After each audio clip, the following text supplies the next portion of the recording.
This time, we are going back to one of Somerset's most familiar downtown places, the Virginia Theater. Today, many people know the Virginia as a historic venue, a public gathering place, and a building several in the community have worked hard to preserve. It is part of Somerset's downtown identity. But more than 90 years ago, that same building became the scene of one of the most emotional and complicated tragedies in Pulaski County history.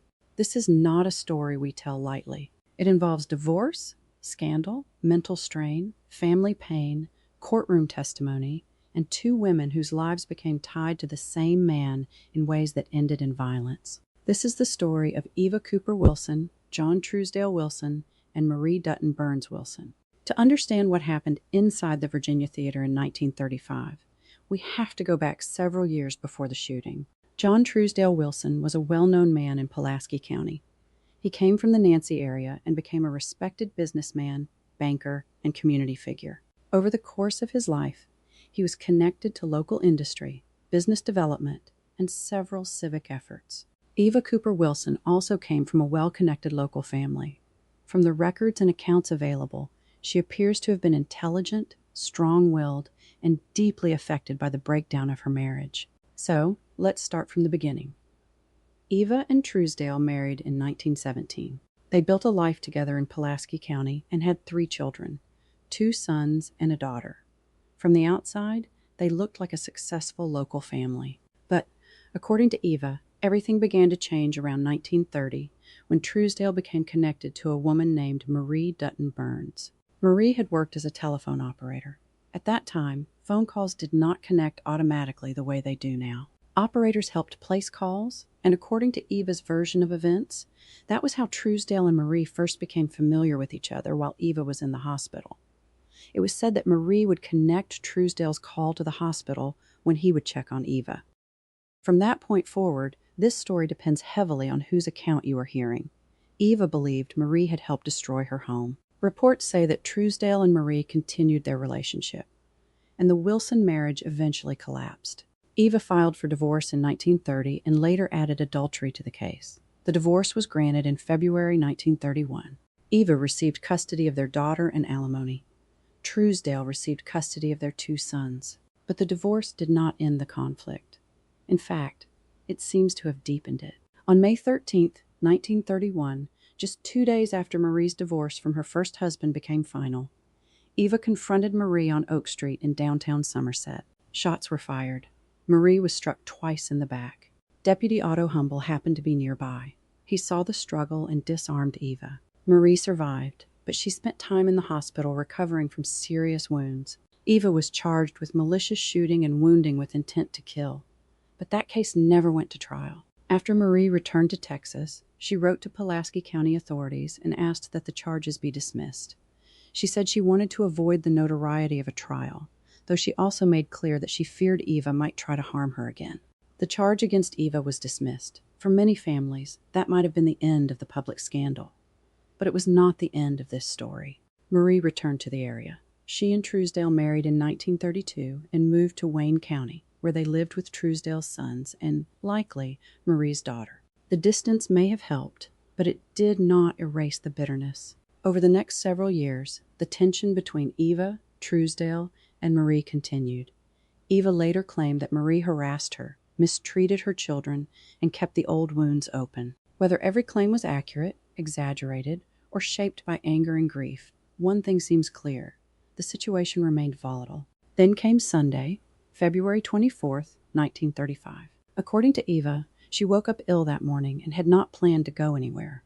Later in the day, some of her daughter's friends came by and wanted the girl to go to the movies. Eva said she did not want her daughter going without her, so she got ready and took her to the Virginia Theater.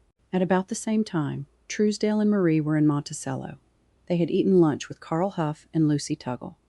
Afterward, the 4 of them decided to drive to Somerset to see a movie. So, whether by chance, fate, or just the smallness of community life, Eva and her daughter were already seated inside the Virginia Theater when Truesdale, Marie, and their friends walked in. Eva later said that Marie noticed her, made faces, and upset her daughter, who began crying for her father. Carl Huff gave a different account. He said their group realized they had already seen the movie and decided to leave. He said he did not see Eva until after the first shot was fired. That is one of the hard parts of this story. The people involved did not all describe that afternoon the same way. But what happened next is not in dispute. As Marie and the others were leaving the theater, shots were fired near the entrance. Marie was hit in the back. She was taken to Somerset Hospital, where she died about 15 minutes after arriving. Eva was taken into custody and charged with murder. Because the shooting happened in such a public place, and because the people involved were connected to well-known local families, the case immediately became one of the most talked about events in Pulaski County. Rumors spread quickly. Some people blamed Marie for the breakdown of the Wilson home. Some questioned Truesdale's role in everything that had happened. Some believed Eva had been pushed beyond what she could endure. Others believed the shooting was deliberate. By the time the case moved toward trial, the Commonwealth argued that Pulaski County had already heard too much. The newspapers had covered the case heavily. The families were well known. The courthouse conversation had become too loud. So the trial was moved to Lincoln County. At trial, the prosecution asked for the death penalty. They argued that the shooting was premeditated. Eva's defense argued temporary insanity. Her attorneys said years of domestic strain, emotional distress, concern over her children, public humiliation, and the collapse of her home had pushed her beyond reason in that moment. After a 3-day trial, the Lincoln County jury returned its verdict. Eva Cooper Wilson was acquitted. Legally, that ended the murder case. But a verdict does not erase what happened. Marie was dead. Eva was free, but her life would forever be marked by the case. Truesdale went on with his life and later remarried, and the children carried the aftermath in ways no newspaper article could fully capture. That is what makes this story so difficult to tell. It is not simply a story about a shooting inside a theater. It is a story about private pain becoming public tragedy.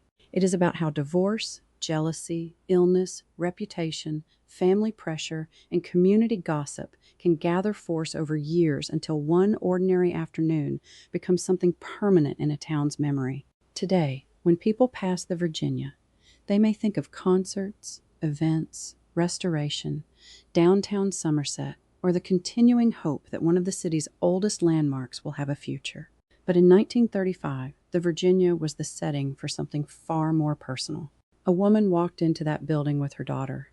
Another woman walked in with the man they both had loved, in very different ways. And before the afternoon was over, one of them would be dead. The people in this story were deeply rooted in this community. They were connected to families, churches, businesses, neighborhoods, and local history. They were not just names in an old newspaper. They were human beings living through circumstances that became unbearable, public, and tragic. Our local history is not made only of ribbon cuttings, courthouse portraits, and names on buildings. It is also made of heartbreak, conflict, weakness, forgiveness, silence, and memory. Because of the people who fought to preserve it, the Virginia Theater still stands. And like many old buildings, it holds more than architecture. It holds the echoes of time. And sometimes, it holds the memory of a moment when a private tragedy became public history. Special thanks to Rogers Photography, the Pulaski County, Kentucky Facebook group with Rod Zimmerman, and others who helped contribute to this production. Do you recall anything about this story or have a connection? A few of the reports we read had minor discrepancies. If you have corrections or comments, join in the discussion. We would love to hear from you. Follow us on Facebook at Lake Cumberland Tactical Innovations. Join the subscriber group for extras and exclusives on the history and a few current events. Or follow us on YouTube and TikTok at Somerset Sleuths 25. As always, thanks for watching.